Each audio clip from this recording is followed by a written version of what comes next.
Hello everyone, welcome to What If Deku Was Neglected and Becomes the Lord of Serpents Part 1. Before we start, please go support lovely N1te for writing that awesome fanfic. Now let's begin. Chapter 1. It was a relatively quiet morning in the Yagi household, but that quiet was soon disturbed by a pair of excited 4-year-old kids. They burst through their parents' bedroom door, waking them up. "Mama, Papa," the siblings yelled in unison and jumping on their now awake parents. "Get up, we want to see what our quirks are," Izumi yelled and practically bounced where she sat. N1te chuckled and pulled her two little angles into a hug. "Let's eat breakfast first, we don't want to hear such good news while on an empty stomach, now do we?" she said and helped her family get up and ready to go to the quirkologist's office. Izuku and Izumi were rambling and squealing in the car ride there, they couldn't help it. They were going to know what their quirks were, and Izuku could analyze them, so they could be a perfect hero trio with them and Kaken. How could they stay still after the most important thing in their lives, besides their graduation from UA, was just about to happen? The moment the car stopped, the twins bolted out of the car with their All Might and Viridian Tornado figurines in hand. They'd never forget those anywhere, with their parents barely able to keep up. N1te and Toshinori didn't mind though, they were just as excited as their kids when they were their age. They were right on time and so they didn't have to wait in line. Everything was amazing, until they got to Izuku's diagnosis. "He's quirkless, I'm sorry." Izuku dropped his figurine and blankly stared at the doctor. He only glanced at Izuku with pity, before he began to talk about how that happened. Izuku wasn't really listening to what was being said. He didn't have a quirk. How could he be like All Might if he didn't have a quirk? Izumi got a stronger version of Mama's quirk, and Kaken could make explosions from his sweat. How could he compete with that without a quirk? He blankly followed Mama and Izumi out the door, the two of them oblivious from his internal panic. Appa was already in the car waiting for his beloved wife and kids to come back. He looked worried when he saw a dejected Izuku following behind a happy Izumi and N1te. N1te put Izumi in the car and whispered something in her husband's ear while glancing at Izuku, who was trying to get in the car without his mama's help. When he finally got in his seat he was breathing heavily, and so he wasn't paying attention when a guilty expression dawned on his papa's face. The ride home was joyful, but tense, although neither of the twins noticed that. One too caught up by how cool her quirk was and the other questioning how he could be a hero. The family of 4 made their way into the apartment and N1te ordered some pizza to celebrate. Izuku said he wasn't hungry, much to the concern of his family, and went to bed. They thought he was upset about being quirkless and wasn't really in the mood to celebrate anything, so they let him be. When Izuku was in his room, he grabbed his iPad and watched his favorite clip of All Might. The hero was smiling while saving civilians, reassuring them that he was here and therefore there wasn't anything to fear. Izuku then decided that he will be a hero no matter what. Chapter 2. Izumi walked up to her best friend with a worried look on her face. She had asked Mama and Papa why Izuku was so sad yesterday, and they said that because he was quirkless, he wouldn't be able to be a hero, as it's too dangerous. At first she was sad that they couldn't be a trio anymore, but she would need to cry about it later and not now. Because she knew that her brother was stubborn and that he wouldn't give up that easily. That's why she was going to Kaken, he was just as smart as her brother, so he should know what to do. "Kaken," she cried out when she was a few meters away. He turned around with a frown on his face that quickly turned into a grin when he recognized who called him. "What's your quirk? It can't be better than mine, but it better be a close second, nerd," he snarled, but she knew he wasn't trying to be mean, it's just how he is. "I have really strong telekinesis, I can carry 1.5 tons. The doctor said that it'd get even stronger when I train it." She grinned at him, but quickly snapped out of it. They could talk about being a hero duo later, Izuku was in danger. "That's not important right now, Izuku's quirkless, but I know he still wants to be a hero. I don't know what to do if he tries being a hero, he'll die." Kaken's grin was wiped off his face as soon as he heard that and Izumi was on the brink of tears. This was a serious situation, her brother's life is in danger, but he didn't have any clue what to do either. So, they went to a teacher. Because when you didn't know what to do, you asked an adult, right? It took a bit of time to get Kaken to come because he didn't think they needed help to save stupid nerd too. But they got to their favorite teacher after a few minutes of arguing later anyway. Akama was in her mid-40s, had pastel purple hair, fair skin, light freckles and green eyes.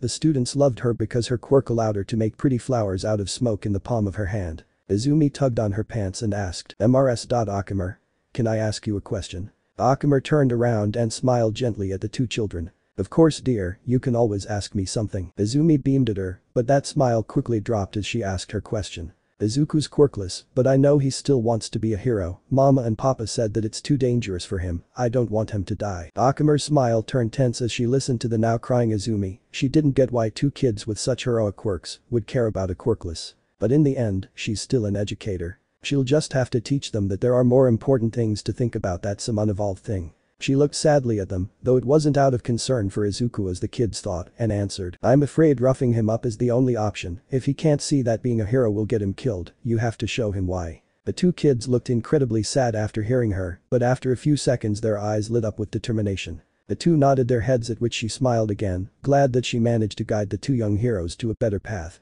Although it would take a bit longer to get them set and ready to go tread the path of heroism. Izumi and Kitsuki ran off to find Izuku. They found him swinging the swing set, looked downtrodden. Kitsuki went to him first, with Izumi behind him. "Hey Izuku, do you still want to be a hero?" Kitsuki asked, blunt as ever. Izuku looked up surprised, but his face quickly morphed into determination as he nodded and replied confidently. "Yeah, I'm gonna be the first quirkless hero ever." From his sitting position he put his fist in the air in motivation. But unlike the supportive response from Izumi and the grumpy but happy response from Kaken that he expected, he got a sneer and a shove. He looked up, shocked at why Kaken pushed him. "Don't even think of standing in our way, you're quirkless, you'll never even make it to a hero school, so give up," Kitsuki yelled while his hands made small pops from the explosions. Izuku, scared on why this was happening, looked at his twin sister to see if this was some sort of dumb joke. But she was coldly glaring at him. He was frozen stiff. Izumi had never looked at him like that. She was always warm and friendly to anyone who wasn't a bully. He hadn't bullied anyone, he'd never, so why was she looking at him like that?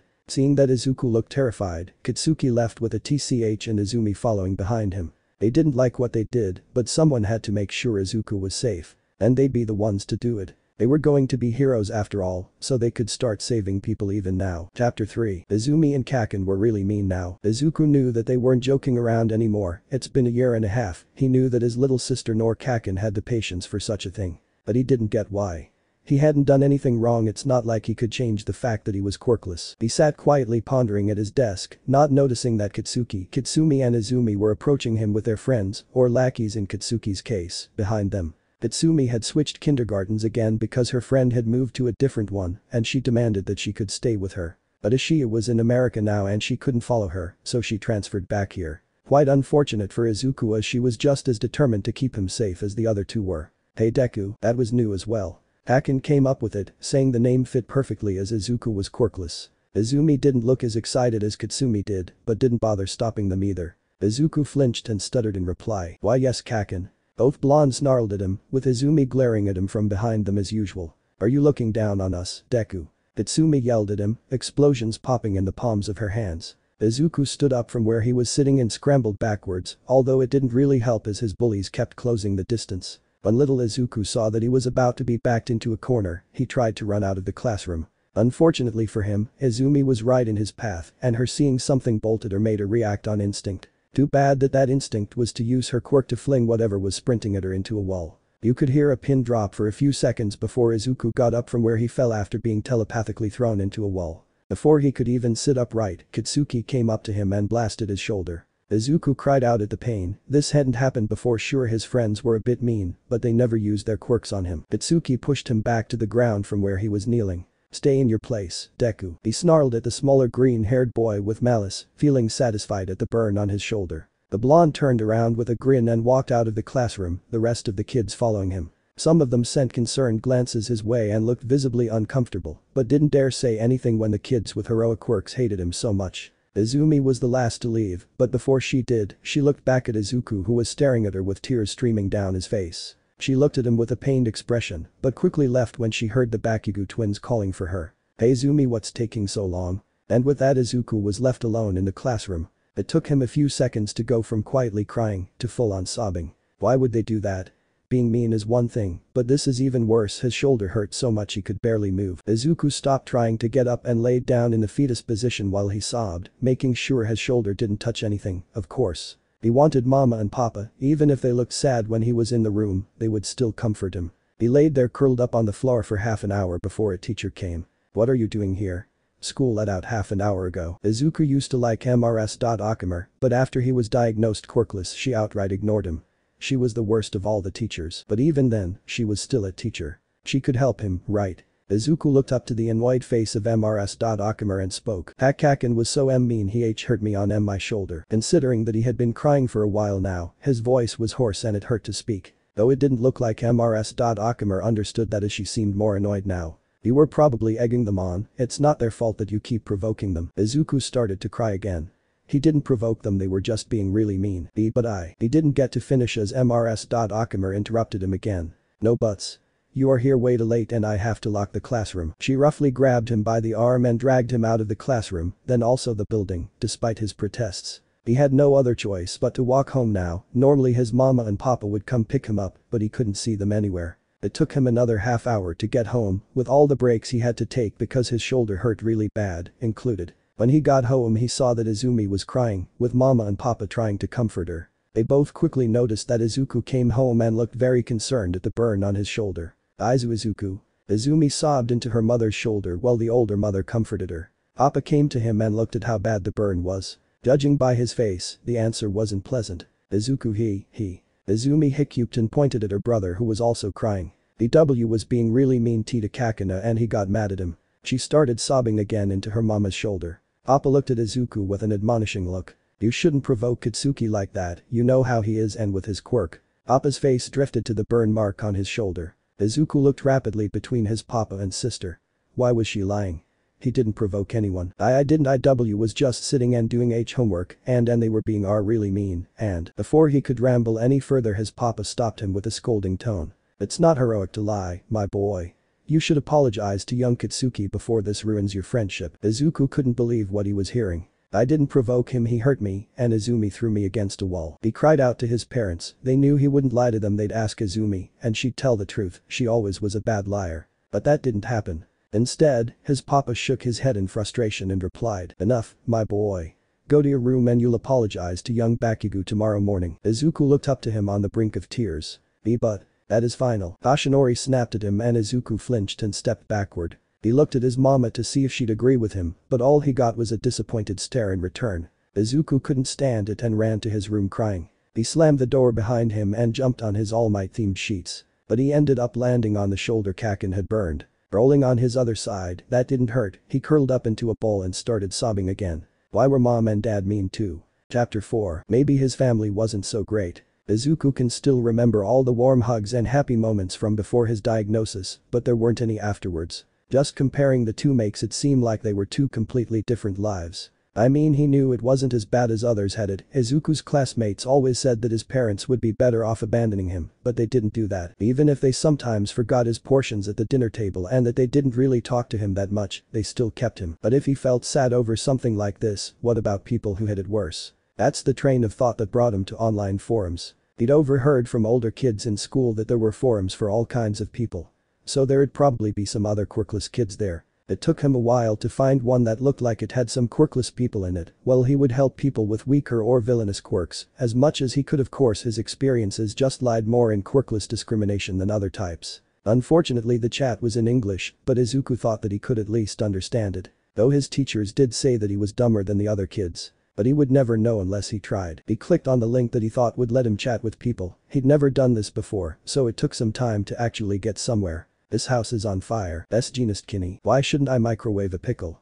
There's nothing wrong with that. Fron. Why on earth would you want to microwave a pickle? USER 46892 has joined. N1te. It's for science, you plebeians wouldn't understand. Skyrim dude. Oh, we've got someone new. Fron. Since when were you here? USER 46892. Hi. It is Sister Human. You aren't gonna insult us for our quirks or hexualities like the last guy, are you? Bragram. Aren't. Hobbit. This off gray. USER 46892. No, I would never. Skyrim dude. Good, I don't want to block even more people. USER 46892. Do you have to do that often? Skyrim dude. To the point where it's not even funny, just sad. Fron. Let's do introductions. It's been a while since someone who wasn't a quirkist prick joined. Hobbit. But we barely know them. N1te. Schematic schmamsticks. There aren't nearly enough of you here to see me. It's about time you add another plebeian to your fold. Bragram added, and I think it's better to just introduce ourselves so it doesn't get too confusing for him or her them. Skyrim dude, and not your real name because of obvious reasons. Lightning McQueen. I'll go first. People here call me McQueen after a children's movies in the 2000s. My quirk is called Dash. It lets me move 4 times as fast as humanly possible and it creates sparks as a trail. I can't use it more than twice a day and if I use it longer than 5 seconds, I'll start electrocuting myself. You don't have to add this, but the reason why I'm in this chat room is because me mom's an abusive drunk, but because she's a hero, the police won't do jack shit to stop her. My pronouns are currently he him, but I'll let you know when it changes. I'm 14 and I have no clue what my sexuality is. Frawn, how in the hell can you type that fast? Lightning Queen, talent my dear Hobbit, that has to be the worst pun in existence. USER 46892. Should I go next? N1te, you have to go last otherwise it ruin the effect. Bragram, ruins, Hobbit, again. Piss off. Frawn, I'm next. Please call me Frawn, it's also my quirk. Fawn basically gives me ram horns, cute little ears. If you're going to call me cute, please don't say that it's because you look like a baby animal. It's annoying and makes my lower body the same as a deer with 4 hooved feet and white spots on top. I'm here because people can't get it through their heads that I don't like being called cute, and if I tell them to piss off or resort to violence, they call me a tsundeer. Basically people are shit. My pronouns are she her. I'm 12 and I also don't know what my sexuality is. Bragram, I just noticed that by the ages, both of you forgot to put dots after your stated age. Hobbit, Bray. Again. Piss off. N1te, my turn now, please call me Genist, new plebeian. My magnificent quirk allows me freeze any fibers in place so people can't move. Unfortunately I can't undo it, that's my only downside. Maybe I could train my quirk to be able to do that, but I haven't experimented with it all that much. I'm here because people tend to get very offended that I don't want to be a hero. It's not the only profession, you uncultured swines, and so they either ridicule me or outright avoid me. My pronouns are they them. I'm 13 and I'm %80 sure I'm pan. Bragram, began with the age and now the pronouns and sexuality too. Hobbit, I swear to whatever god is out there. Skyrim dude, please don't fight. It's 5:30 in the morning where I'm at, it's way too early. USER 46892, but it's 12:30. Discount Elsa. Ah, a fellow Japanese. Frawn, how many people are online and just haven't said anything? Bitch, I'm here too. Frawn, oh for buck's sake. Skyrim dude, to answer the new person's question, this is one of the international chat rooms. There are people from all over the place here, I myself am from Denmark. It is a Sturhuman. We can discuss countries later, we still haven't done all the introductions yet. You can call me bye. My quirk is called Rat Swarm, it lets me summon a horde of rats that will do whatever I tell them to.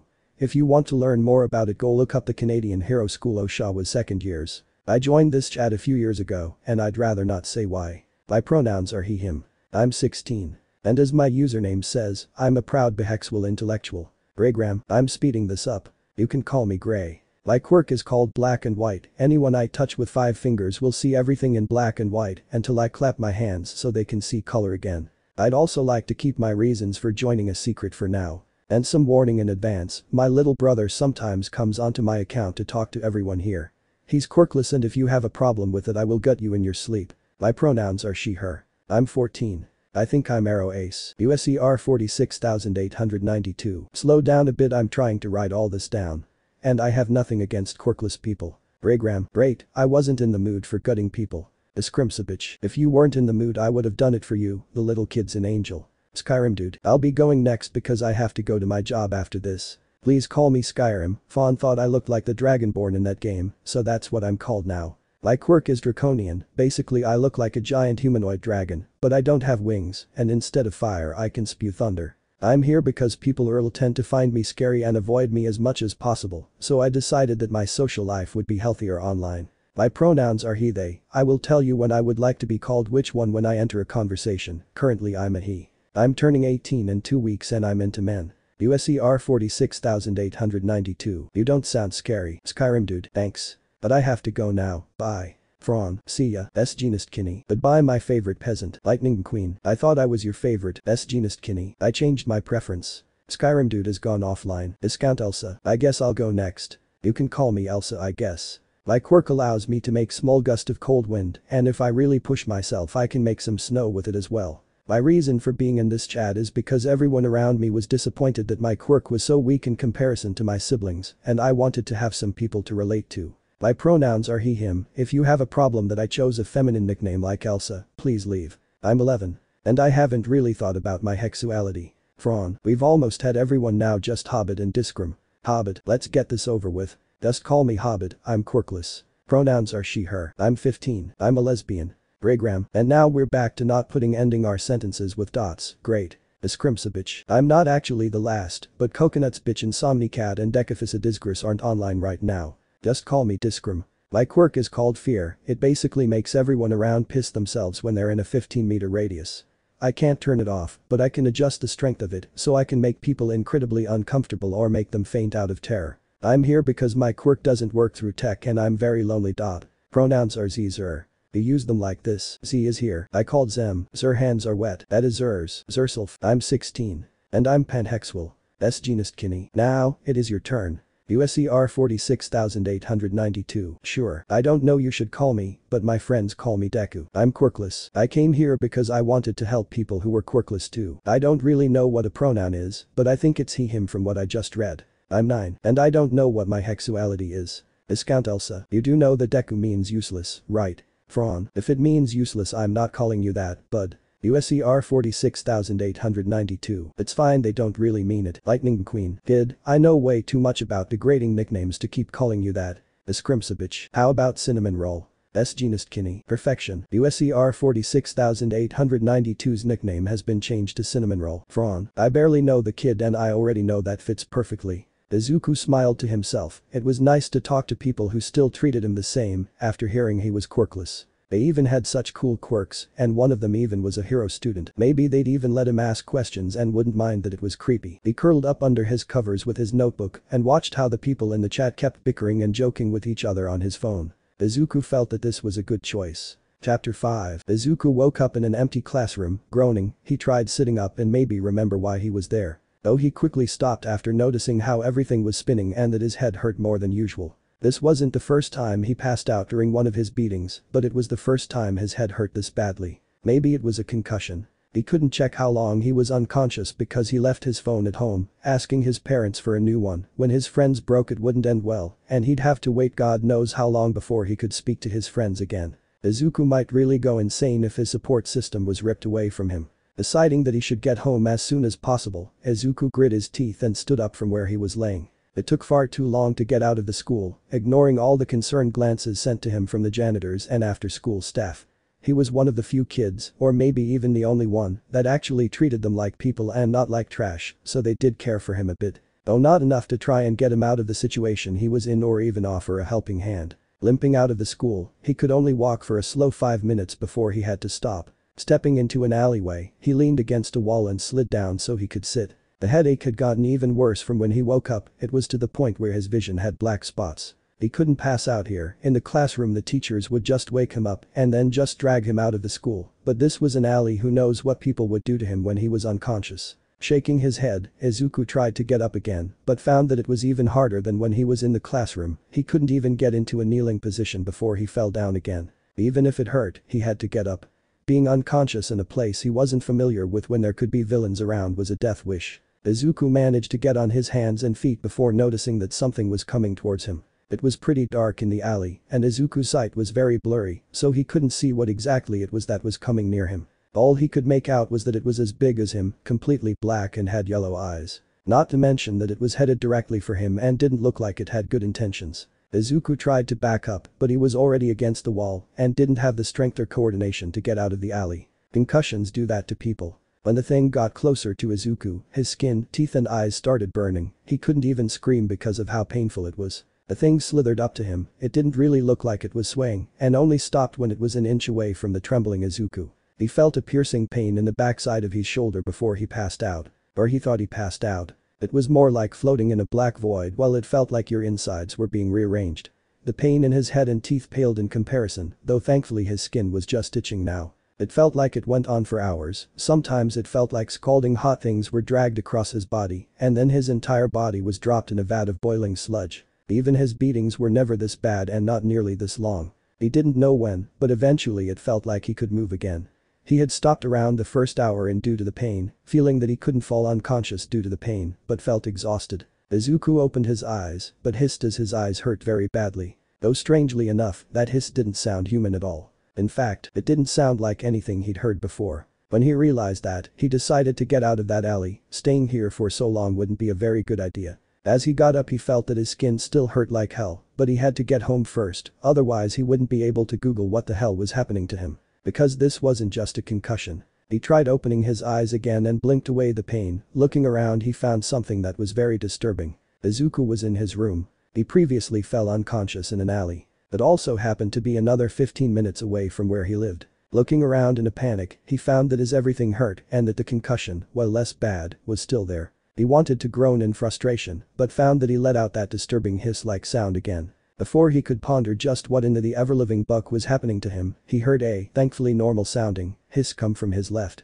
Looking there, Izuku's eyes widened when he saw a, now much larger, black snake with golden eyes staring at him. Which would have been terrifying enough, but then he saw that there were two identical snakes behind the first. Scrambling backwards, Izuku put his arms in front of him on reflex and shut his eyes to brace for an attack. After a few seconds of deafening silence, he hesitantly opened his eyes. What scared him even more now was that his normally tan skin was turned into a sickly gray. The freckles on his arms also changed colors, turning from a chocolatey brown into a dark gray, almost black. He rapidly turned his arms, inspecting all sides to see just what was happening. Did someone drug him while he was asleep? Izuku couldn't think of any other reason on why he was hallucinating this much. Looking back to the three snakes, he could see that while they had slithered closer to each other, they hadn't come closer to him. He blinked in confusion, but quickly stopped as he felt his eyelids first closing horizontally, and then the eyelids he'd had all his closing after. Maybe less of a normal drug and more of a quirk-induced trip. He didn't know any kids at his school with such an interesting quirk, but his friends had managed to convince a girl from a different school, her name was Shoka if he remembered correctly, into tormenting him, so he wouldn't put it past them.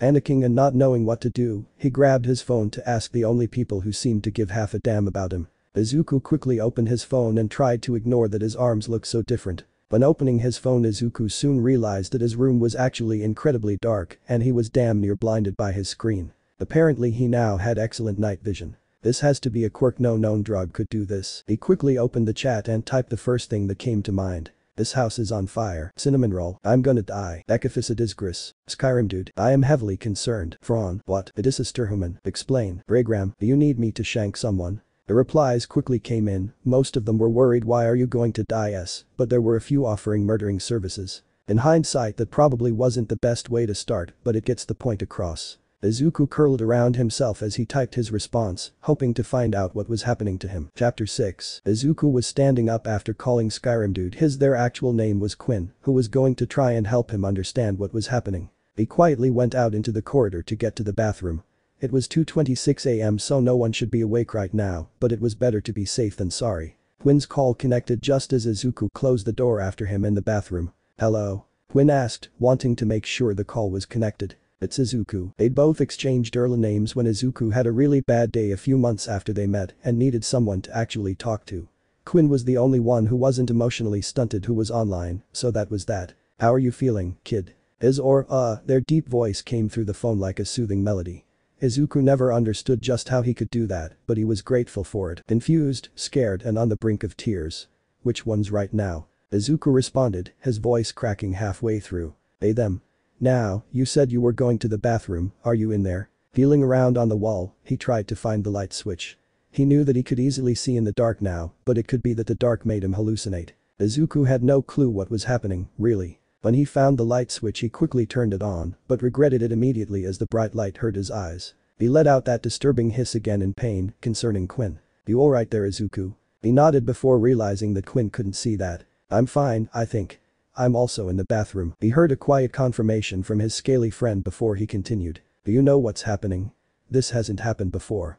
I don't know of any diseases that could do this. This being a hallucinogenic quirk is still an option, but I didn't see anyone new with Izumi. It could also be from Fedalidrigidment. I'm gonna stop you right there. I don't know what's exactly happening to you, but I'm here with you to try and figure it out. Do you feel comfortable sending a picture of yourself to me? So that we can see if there really is something wrong with your sight. Izuku thought about it, showing pictures of yourself to people you don't know wasn't a good idea, but he'd known Quinn for a little less than a year now. He went to the mirror with his phone in hand, wanting to get a look at what he was possibly hallucinating. His skin had turned a light gray with dark gray freckles, his forest green eyes had turned into a radioactive green. Opening his mouth, he found that his canines had grown longer and his tongue was also longer, splitting into two parts at the end. It looked like the inside of his mouth was maybe a bit darker than usual, but maybe he was imagining it. Quinn spoke after only hearing a bit of shuffling on Izuku's end. If you'd feel more comfortable with it, we could go into a video call so you can see me too. They were just trying to calm Izuku and themselves down, quite frankly they had no idea what they were doing. All they knew was that Izuku had called them at what should have been 2 in the morning for him, panicking that his skin was turning gray. Once they got a confirmative hum from him, they ended the call and started the other one. This was Izuku's first time seeing his friend's face. Quinn looked like a giant black humanoid lizard with bright blue eyes. If Izuku saw them at night he'd be terrified. Can you see me? Izuku nodded, now being sure that Quinn could see him. They hummed in response before continuing. Okay, I can see the whole skin turning gray part. Is there anything else that has physically changed about you today? He nodded before turning his phone so they could have a better view of him. My teeth and tongue are longer, does that count? Izuku came closer to the mirror and opened his mouth a little, hoping to show them. Yes kid, that counts.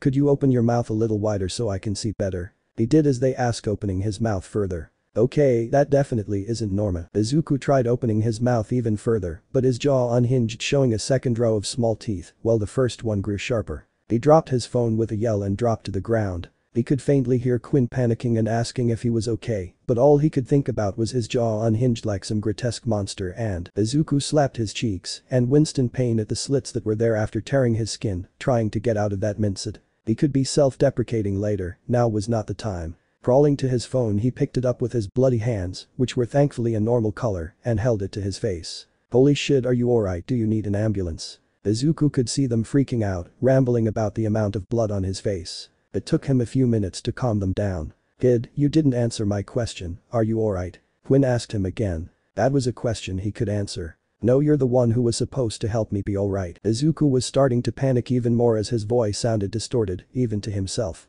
Right, did something unusual happen before you passed out, and was there something you didn't mention yet? He thought back to the alley and the snakes that should be in his room, he should probably mention those. When I was in the alley, my concussion got worse when a snake came up to me. When I woke up in my room, I saw the same snake with two more behind him on the floor of my bed. The thought came in Izuku's mind, but he quickly swatted it away. It was way too late for that, it couldn't happen. Unfortunately, Quinn came to the same conclusion. Did any of your relatives have a quirk related to snakes? It was a valid question, but he knew what was implied with it. I don't really know much about my family besides my parents and sister, so maybe. Then again, it wasn't all that rare for some quirks to mutate and be completely different, but that couldn't be what was happening. He can't get a quirk now. He crossed that bridge 6 years ago. He was quirkless. Quinn saw his concerned face, so he decided to ask his next, probably sensitive, question calmly and cautiously. Izuku, have you heard about late bloomers before? All that pain and suffering couldn't be for nothing. Chapter 7. The panicked Quinn and Izuku talked for an hour afterwards, neither of them had any idea what would be happening to the younger one of the two. The multiple websites they read through basically said that each quirk worked differently, though some of them had aspects of their parents' quirks, and the best way to know what was happening was to visit a quirkologist. Which was something he couldn't do as he didn't want his parents to find out. He didn't want them to suddenly start caring about him again after they found out he did have a quirk. It hurt to admit it, but they didn't care. Not anymore. Going outside of the bathroom after saying his goodbyes to Quinn, Izuku looked around. He knew that he wasn't exactly quiet, so making sure no one was looking for him was a good idea. Seeing that there was nobody in the corridor, he went to the kitchen. There were more than a few tears shed and he was pretty thirsty now. When he was drinking his glass of water, he saw that there was a note on the counter. He set his glass down when it was empty and grabbed the note. Hi Izuku, your father, Izumi and her friends are going to the hurricane in America. Izumi seemed to be getting really stressed lately. We knew you didn't really like heroes all that much anymore. There's no need to be ashamed about your rambling dear. If you're not going to talk about heroes, it's okay to mumble about other passions, so we didn't buy you a ticket. Ashinori made sure that there was enough money in your account for food and all your other necessities. There's no need to be worried about school either. We planned this trip to be able to relax, and it wouldn't be fair if you couldn't do that too, considering that we will be away for 2.5 weeks. You have the same time off school, just be careful when you go outside, sweetheart. With Izumi not being there to protect you, who knows what will happen. See you soon, love, Mom. He couldn't believe it. If he still had that glass in his hands he would have dropped it. They just left him. Without warning, just decided that they would fly out to Hurricane and have a vacation. And what was this about him not liking heroes anymore? The only reason he stopped mumbling was because Katsuki beat him for it. He didn't have any merch in his room because Izumi stole it. She didn't even put it in her. Ignoring the stupid and even insulting things in the note, he did have 2.5 weeks of no tormenting. And he knew that for some reason his parents were loaded and had a habit of overspending on everything, so he'd have more than enough money to burn. He really doubted that they were just running some ordinary business. They were always vague about it, but it couldn't be something illegal. They were far too dense for such a thing. Going back to his bedroom in a sour mood, he stopped in front of his closed door. Quinn and him saw the same thing when it came to his appearance, so would the snakes be real too? Bracing himself, he cracked the door open. And then immediately closed it when he saw 3 pairs of golden eyes staring at him. He decided to sleep on the couch tonight. Chapter 8. Izuku woke up groaning. Sleeping on the couch didn't really do any good for his back. Sitting up, he remembered why he'd decided to sleep on the couch instead of his perfectly fine bed. How would he even deal with the snakes? Okay, first course of action is always look it up on the internet. Reaching over to the coffee table where his phone was, he felt his back pain getting worse. Now that he thought about it, why didn't he just sleep in the guest room? Would have made his morning much more pleasant. Googling what to do when a snake follows you home and is in your room actually did help. The website told him to make a clear way for the snake to get out and then if necessary, use a broom to help it shimmy along.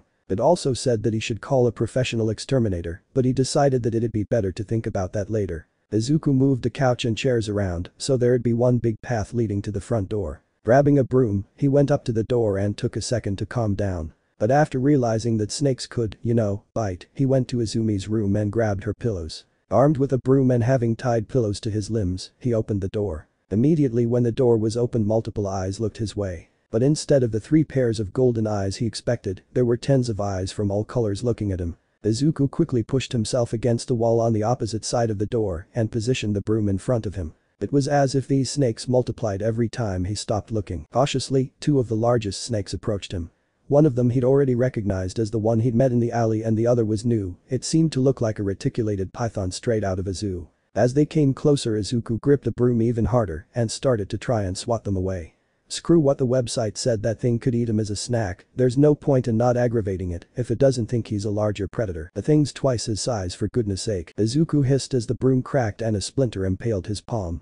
The snakes stopped in their tracks when they heard that, not even moving an inch. It was a stalemate for a few seconds, neither of the parties moving at all. Then the smaller snake with white scales and red eyes, probably albinism Izuku thought, slithered between the 2 larger ones and closer to him. Which was weird because while Izuku didn't do any research on what species of snakes they were, hindsight's a really handy tool today now isn't it, he was pretty sure that snakes weren't pack animals. If they were he would have heard of it because a group of 30 snakes ganging up on someone sounds terrifying. Once the small snake was about half a foot away, it stopped. Izuku's confusion could only grow for a few seconds before he felt a slight tugging on the inside of his skull. Seeing as that is not a pleasant feeling and that he was already panicked, he ran the moment he felt it and jumped over the couch. But due to the fact that he wasn't all that athletic and just now realized that he could run way faster than before, he lost balance and fell shoulder first against the floor. Groaning, he got up and turned around so he could look over the couch and see if he could use it as some sort of barricade. The snakes were following him, the 3 who seemed like they were the leaders of the horde weren't in sight, but the yen or so other snakes slithering straight for him were just as concerning. Standing up he swiftly backed away and seeing the coffee table, jumped on it to be further away. The coffee table wasn't all that high off the ground, so it didn't help all that much unfortunately. As all of the snakes surrounded him Izuku grew even more panicked, that feeling grew worse when some of the snakes tried getting on top of the table. When one of them grazed him ankle, he let out a distorted yelp, making him remember that the snakes kept stopping when he made those disturbing noises. He felt that tugging inside his skull again, stronger this time, and looked around to see if he could spot the white snake who seemed to be the one responsible for it. Spotting it, he threw caution to the wind and tried unhinging his jaw again.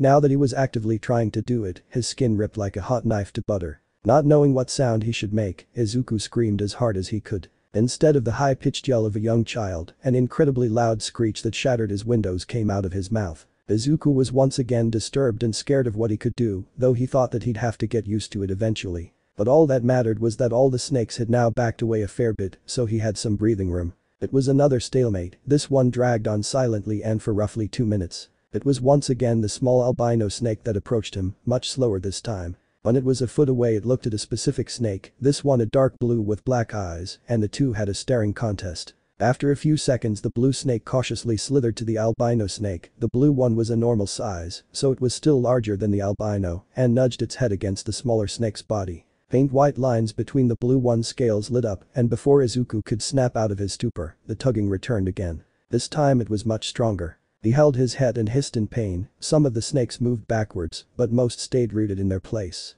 His legs started to feel wobbly due to the pain and he started to feel a bit lightheaded. Before he passed out, it felt like whatever was tugging at his mind had ripped something out. The pain stopped immediately and before Izuku could process what was happening, he heard something. The woman's voice. Although he couldn't hear what she was saying. He wasn't familiar with it, but what concerned him more was that it came from his head. The voice spoke again, louder this time. "Greetings, my lord." Chapter 9. "Greetings, my lord," said the woman's voice, she sounded both frightened and regal at the same time. Izuku was even more confused now, "Lord? Him? No, she has to be talking about someone else." But the albino snake kept looking at him. Wait, how did he know that the snake was the one speaking to him? Quirked animals were incredibly rare, and even if they had a quirk, it was something that would help them survive.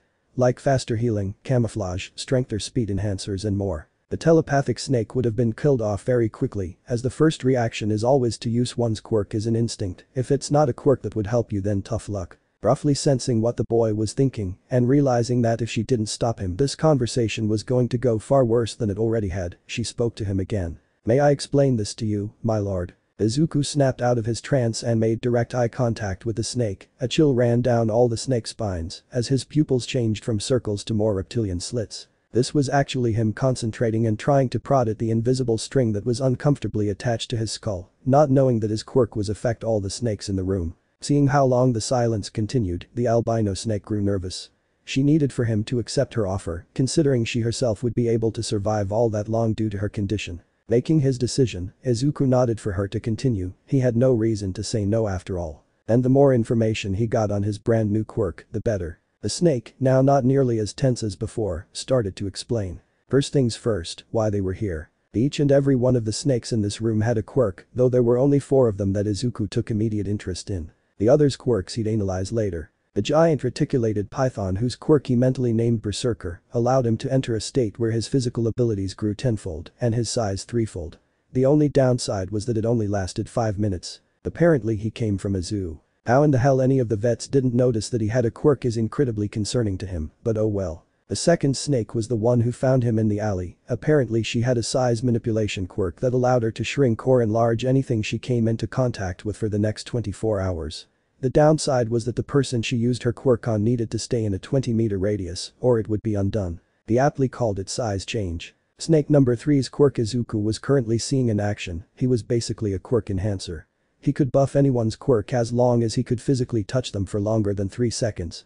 The downsides were that he had to close his eyes in order to do it. The quirk used his stamina, he had to stay still for it to work, and if he broke concentration it wouldn't work either. Even if it had a lot of requirements, the ways he could use the quirk were near infinite. Izuku quickly shoved aside all his theories, named the quirk boost and moved on. The final one he was interested in was the albino snake.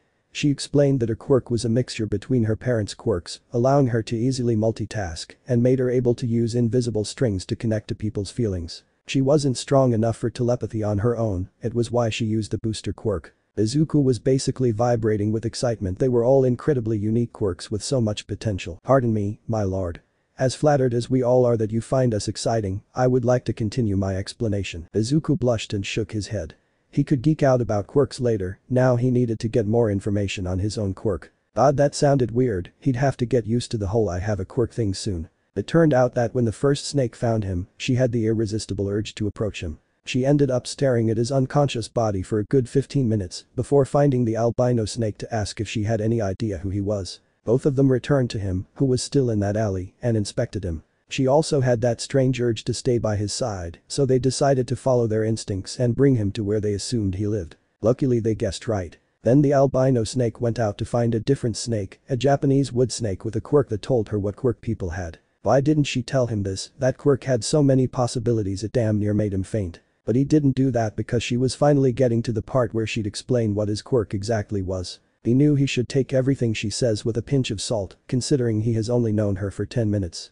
But trying to hide a quirk from his family that physically altered his would be a nightmare, so he'd need all the help he could get. Even if it was from a telepathic snake. She explained that while his quirk did physically change his appearance and also his organs, but she skimmed over that part which was suspicious. It wasn't actually the only thing his quirk did. His body was turned into a conduit or something similar to one. To summarize what she tried to explain, but did very poorly, Izuku was able to harvest massive amounts of energy from everywhere around him.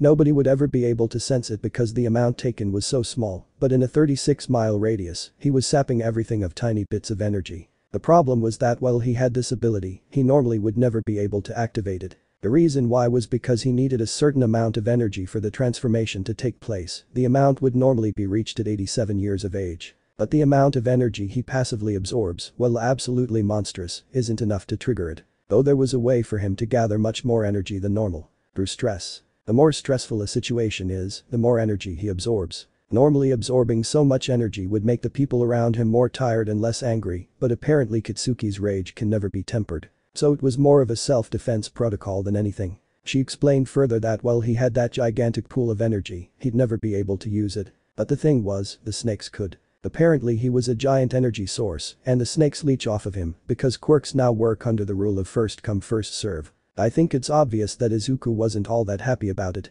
Seeing his expression, the albino snake offered something in return. But some snooping, she was now well aware that Izuku wanted to be a hero to help people. And you don't need to be a pro to do that, now do you? In return, we shall help you connect with those who fall through the cracks. He was well aware of what she meant by that. The ones who fell through the cracks, people who could have been amazing heroes but gave up because their quirk wasn't heroic enough. People who looked different due to a mutation and weren't picked for jobs, making them have to steal so they could put food on the table. People with villainous quirks who decided that because everyone thought they were villains, they may as well be. People who had powerful quirks, but their family situation was so horrid that they decided to run away. Nearly all of them were kidnapped and sold to fighting rings or somewhere worse. People who, no matter what category they were in, had suffered discrimination for so long they took their own lives. Quirkless kids who were told they were useless and always had the statistic of 70% death rate for the quirkless under 18 years of age, burned in the back of their minds. The quirkless. Like they were a completely different species compared to the quirked. Izuku rapidly shook his head. He couldn't do that. It was vigilantism and illegal quirk use. That wasn't legal and definitely not what a hero would do. So he shook his head and answered the albino snake who was nervously looking at him. I can't, it's not what a hero would do. She kept quiet for a while. The other snakes were starting to get nervous too. After a whole minute of silence, she spoke again, but cautiously this time. Just like the heroes who beat you every day. The room temperature dropped. She knew she was poking at a hornet's nest, but this needed to be done. Quirked animals were always more intelligent than the others of their species, so they all knew what would happen to them if they were found out. It didn't help that she herself stuck out like a sore thumb with her pale white scales and beady red eyes. All of them had a chance not to be hunted by human scientists if this boy agreed. His power would supercharge them and would allow them to stay hidden much easier. And even if they got caught, there would be enough physical enhancers to break the others out. Now if only the child would agree. While the albino snake quietly looked at Izuku, he was thinking. Itsuki and his friends had incredibly strong quirks, they'd make it into UA without a doubt. But if they were going to be the new generation of heroes, did he really want to stand alongside them? Chapter 10. After Izuku agreed to basically be the snake's power source, he began analyzing them. It was so he knew how bad it was when there was a dangerous situation like a hero showing up, a person getting scared of the snakes and using their quirk against them, people who do animal cruelty, the zoo where Berserker broke out of finding him and trying to charge him with animal theft, natural disasters, people reacting with hostility when they approach, getting caught in a villain attack, injuries, getting caught by scientists. He should really get off that train of thought. The group analyzed and improved each other for about a week before a thought struck Izuku. He could help people's mental states and all, but if they didn't trust him enough to go to a physical location, what would he do? It's not like people who will most likely have trust issues would just follow some random snakes around. So what he needed to do was make some sort of way to communicate through the internet. But he didn't know how to do that. The larger problem was that he knew someone who could do it, but he was afraid to ask. It was one of his friends on the server, DISCONTINUED, or Discrim for short. Z always preferred being behind a screen, so Zer started to make a career out of programming, considering it was something Z already enjoyed doing. He knew that Z already made a few games, he personally found it fun test running them for Zer. The thing was, what he was doing would still be illegal, even as Z was doing it out of the country, Z would probably face a lot of repercussions if he were caught. So that's why he was hesitating. But sometimes, to help people you need to take risks. All Might even said that in an interview, so it must be true. Grabbing his phone from underneath a sleeping snake, his apartment had a snake in every nook and cranny at this point, he opened a private chat. Iskrim, cinnamon roll, can I ask you a potentially illegal and immoral question? Iskrimsabich, sure, those are always the fun ones. Cinnamon roll, you do realize how that sounds, right? Iskrimsabich, who cares? Now on with the question. Cinnamon roll, so, if someone needed a place to be a hub of some sort for an illegal thing, but they needed it for a good reason, would you make one? Iskrimsabich, I'll have to know the specifics first, then I'll decide. Izuku hadn't thought of that, though he really should have in all honesty. What did he want the hub to do? It took him a few minutes of careful consideration before he answered. Cinnamon roll, like being able to talk in smaller chat rooms like the platform we met on. Maybe some profiles for pronouns, nicknames and potential services they could offer. Of course there'd also be an option where you could ask for help of any kind. Iskrimsabich, you've got a pretty good idea, but it'll take about 2 or 3 months to create. And I ask where this came from though? You don't have to answer if it makes you feel uncomfortable. Cinnamon roll, this wasn't my idea, I was just curious. Iskrimsabich, sure. But I wanna know how illegal this is going to get. You're like 7, and I don't want a barely no longer toddler running around committing mass genocide. Cinnamon roll. First off, I'm 10. Second of all, I just want to help people. You guys made me way happier, so I thought it'd be the same for other people. The scrimps a bitch. Oh, that's adorable. Cinnamon roll. Shush. The two of them discussed further on how it would work, how he wanted it to look, and that Z would need him to tell Zer what Z would have to write down, because Z didn't know Japanese very well. And with that I mean Z knew like 4 words, and they were all from anime. Izuku's stomach growled by the end of the conversation. It was an hour after he'd normally have dinner, so it wasn't all that surprising. He got off the couch and headed for the kitchen, shooing away the snakes that had curled up on the counters and under all the equipment, and started to search Katsudon recipe on his phone. His parents were neglectful dimwits, but at least they gave him food and an allowance, so he didn't really know how to cook. It's depressing how low his standards are for them, honestly. Having made an a barely decent dinner, maybe he should learn to cook in case his parents stopped feeding him. He headed over to his room and looked around. He should have enough money for some new furniture. Thankfully the snakes could also feed off of his energy, so he didn't have to worry about getting them all food, but he still needed somewhere to hide them. It's not like his parents came into his room anyway, so hiding them in cabinets and under other things should work. Though he was sad that he'd have to get rid of some of his hero merch, they were the most common pieces of his collection, but still. He planned out which furniture he'd get from the stores with the help of their websites, though he would buy everything in person and with cash, since his parents could probably look and see what he'd bought. Though he doubted they'd bother paying that much attention to him. Flopping down on his bed he put his phone on the charger and tried falling asleep. Later some of the snakes joined him, curling up against him because his body was much warmer now for some reason after his transformation, which didn't make sense as his body should now be more snake-like, but oh well. He stared at his now gray hands. He'd already double-checked with the albino snake that he couldn't revert back to his previous appearance. According to her, he actually had an even more monstrous form, but because he hadn't accepted the fact that he had a quirk yet he couldn't use it. The best course of action would probably be to use makeup and make him look normal and slowly make his skin lighter, and then gray. It would look more natural, and people wouldn't question all that much. That questioning always ended up with him being even more hurt than usual for trying to look down on Katsuki. He can't imagine seeing him as Kaken anymore. His Kaken was his brother in all but blood. Katsuki was, as coconuts like to call him, and Izuku couldn't really disagree, a retarded twat with his head so far up his ass, his spines impaled his brain and killed off his last remaining ounce of common sense. Smiling to himself about the memory, multiple memories actually, of coconuts cussing the blonde out for being quirkist. God, it'd be absolute chaos if they'd ever met. If it wasn't a physical fight, which Katsuki wouldn't risk out in public, but he wasn't all that sure about coconuts, it'd be a swearing contest. And considering that Katsuki's been repeating the same "you're a useless Deku because you're quirkless" thing like a broken record for the past 6 years, he'd definitely lose. Izuku giggled to himself as he imagined the 20-year-old cuss out a kid half her age. The snakes looked at him weirdly, but he didn't mind. In a happy mood, he fell asleep. Chapter 11. Iskra made the hub and they both called it the Serpent's Nest. After he'd admitted that he had a quirk and explained how exactly it worked, Z wouldn't let it be a normal name. Z and Izuku had put very much thought into it, and Z wouldn't have it that some random could claim it as their own work, so they'd have to make it recognizable. He found it a tad embarrassing, but didn't fight it, as a lot of people probably wouldn't even use it. Thankfully, maybe even predictably, his family didn't notice anything different. Sending his snakes out actually did a hell of a lot more good than he thought it would. Apparently, people were a lot more willing to sign into a server that was possibly full with villains than he thought they'd be. There were even a few people that could fake documents and were offering to do so for adequate pay. In fact, there were so many people coming into the server that could do various things, he had to ask Discrim to add icons, so it was possible to immediately see what they did. Breeze, Z added a list of names when someone was searching for a specific person to do something. When making the cheat sheet, Z also wrote down his account as the nest's owner. Though that directly led to the most stressful situation he had been in for the past few years. Picking his name. Look, he was used to the dry and repetitive insult from both Katsuki and Izumi, even the beatings didn't do all that much. But choosing what people would call him in a professional setting.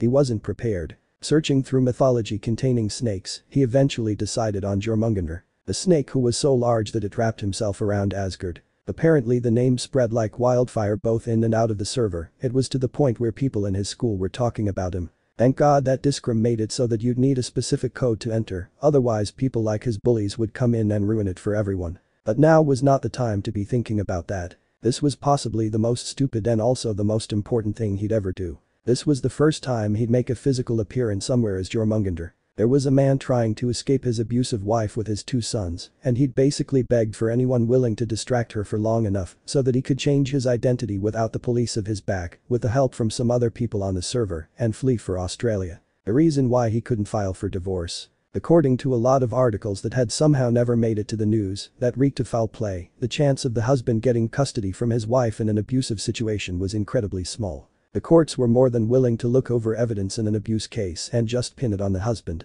So, seeing that nobody had agreed, he accepted. It would have been more convenient if he had access to that other form of his that the albino snake, now dubbed Ivory, talked about.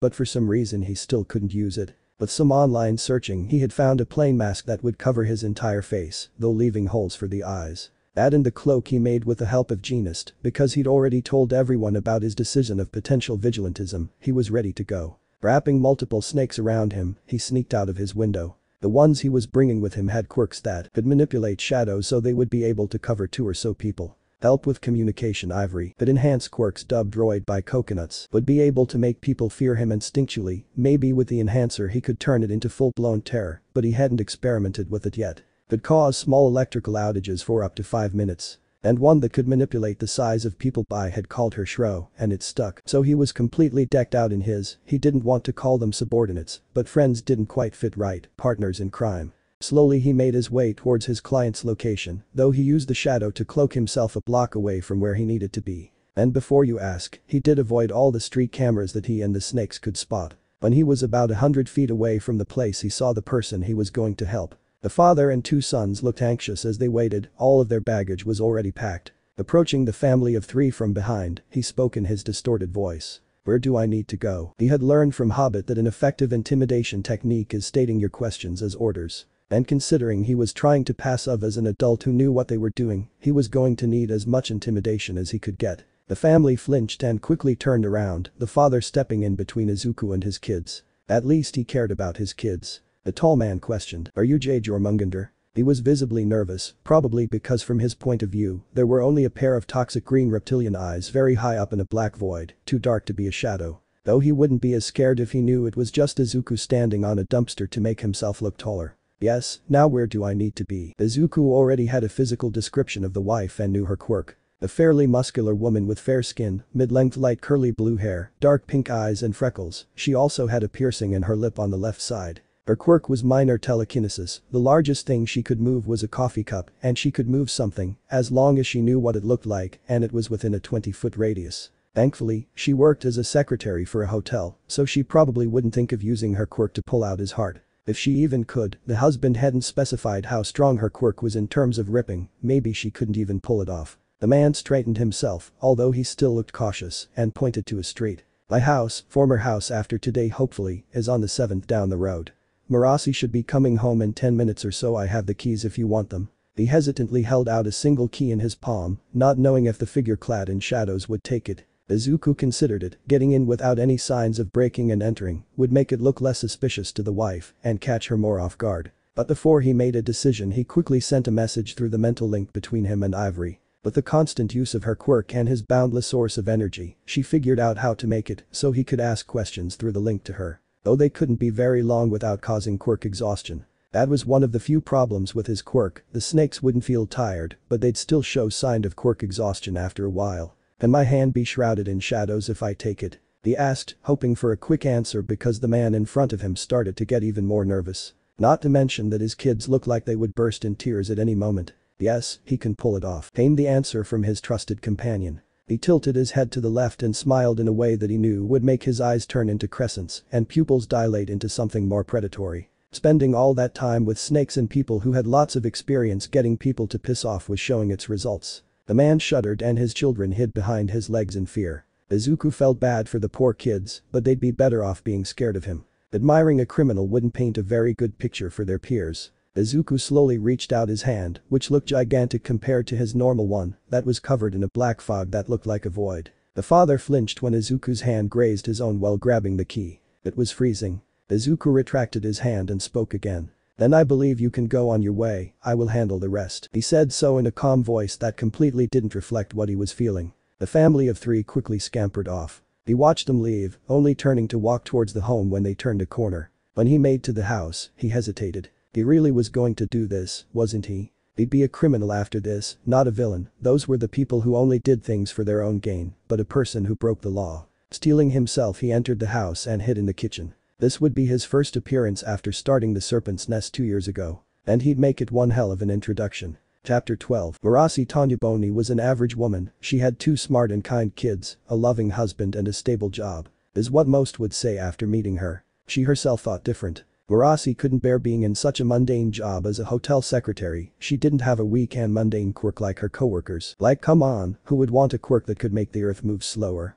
It's completely useless. At least she had a useful quirk. It may not be hero material, but she could do much more than some nobodies. Like her husband. She knew that she liked him when she heard that he had a quirk that could paralyze people he touched. They'd be a great hero duo. But the wimp didn't want to be a hero, he wanted to be a journalist. He could have been so much better and settled for mediocre. But that didn't matter now, they had children and were married. While her oldest son of 6 was a failure, a quirk mutation made him have an immunity to paralysis, her younger son of 4 wasn't. 2 weeks ago he got his quirk, being able to paralyze people at a distance. The perfect heroic quirk. Though it was a shame that he inherited his father's meek personality, crying over losing some friends because they thought he had a villain's quirk. He'd get over it, they were probably nobodies anyway. The thing that was irritating her most though was her stupid husband. The man had the audacity to try stop her from training her son. Her son was the perfect hero material she was looking for, and that spineless man thinks he can waltz in and get her to do what he wants. She made damn sure he wouldn't think of that again. His bloodied fingernails in the trash can proved it.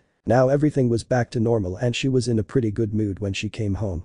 Her manager even offered her a promotion. When she came home she called out to her family. "I'm home." Murasi didn't get a response. Her husband started avoiding her after he acted out and her kids were probably asleep. Dropping her bag on the kitchen counter, she didn't realize the pair of toxic green eyes staring at her and went to her kid's room to check up on him. The younger one of course, the first wasn't worth her time or effort anymore. Opening his door, she found that he wasn't there and all his stuff was gone too. She knew what was happening and it pissed her off. Murasi thought her son had kicked that habit, sleeping with his father was not something he should be doing. Stomping over to the guest room, where her husband was sleeping since his outburst, she threw the door open and was planning to start screaming at her disobedient child. But nobody was there, neither was any of her husband's stuff. Murasi was a smart woman, so she quickly connected the dots. And they made her see red. The bucker ran with her kid. She couldn't take this lying down, finding the bastard and her son was the first priority. Storming down the stairs she went into the kitchen and grabbed her bag, but froze shortly after. This time she did notice the eyes. Still running on adrenaline and the rage of a betrayal, she started to scream at it. "Who in the hell are you?" She used her quirk to float 4 knives towards it, so she'd have it at knife point. The thing stayed silent for a few seconds before addressing her. "I don't believe that to be any of your concern, Mrs. Tanyaboni." The creature spoke in a nightmarish and distorted voice. It didn't help that the thing knew her name. There was only one reasonable conclusion. The bastard hired this guy to get rid of her. But bad luck for him, she'd spent years of her childhood training to be a hero before giving up, she could hold her own in a fight. Floating the knives closer to the man who was trying to kill her, she mocked the bastard who thought some scare tactic would work on someone like her. "Either tell me where my bucker of a husband is or I'll turn you into a pincushion." While she couldn't see the man's body, she could see the emotion swirl in his eyes. There was fear in there. Murasi smirked a wicked grin, she knew she was much better than some thug with a shadow manipulation quirk. They were in a stalemate for a few seconds before something else happened. The temperature dropped multiple degrees and a shudder ran up her spine as the person's eyes narrowed. "You genuinely think he sent me here? I thought you were smarter than this. Seems I was wrong, wasn't I?" The creature snarled as Murasi began to feel that something was wrong. At the next spike of fear in her, she thrust all the knives under her control at the man, not comprehending what exactly she was doing. The radioactive green eyes grew wide as all the knives impaled him with a sickening squelch. Murasi backed away in horror, realized that she'd just killed a man. He wasn't falling to the ground, so the knives probably pinned him to the wall. She began to vomit at the thought she'd actually ended a life. But that was because of that sense of fear enveloping her. She thought the guy's quirk was shadow manipulation. Where did that feeling come from? While Murasi was trying to rationalize the fact that she was now a murderer, she was interrupted by the sound of metal falling to the floor. Knives falling on the floor. Looking up, she finally saw what she tried to attack. It was a giant creature, roughly 9 feet tall with how it bended over to fit in the small kitchen, with some kind of skull with long and shaped fangs as its head, dark red and purplish horns protruding from the back, 2 sets of what looked a bit like twisted ram horns coming from the same place. It had a scaly dark gray neck that transformed into a thick coat of unruly dark green fur, but all that fur still couldn't camouflage the fact that the creature was built like a tank. Its forearms weren't covered in fur, but a lighter gray. That was until it turned into pitch black claws that looked like those of a sloth. The thing's haunches were covered in almost black scales, they looked like they belonged to some ancient dragon. The last thing she noticed was its tail. It was the same color as its horns, but it was much more reptilian and looked like it was just as large, if not larger, than the creature. Murasi was frozen in fear. This wasn't some thug hired to hurt her. This was a monster. She couldn't even back away as the creature made eye contact with her. Then the fear came back. But it was so much stronger. The last thing she thought about while the thing approached her was that this was how she would die. And then she fainted. Let me know in the comments below if you guys want the next part. Also check out my other video that has been shown and left. Thank you for watching. If you enjoyed this video please like and share this video. And have a fantastic day. Bye.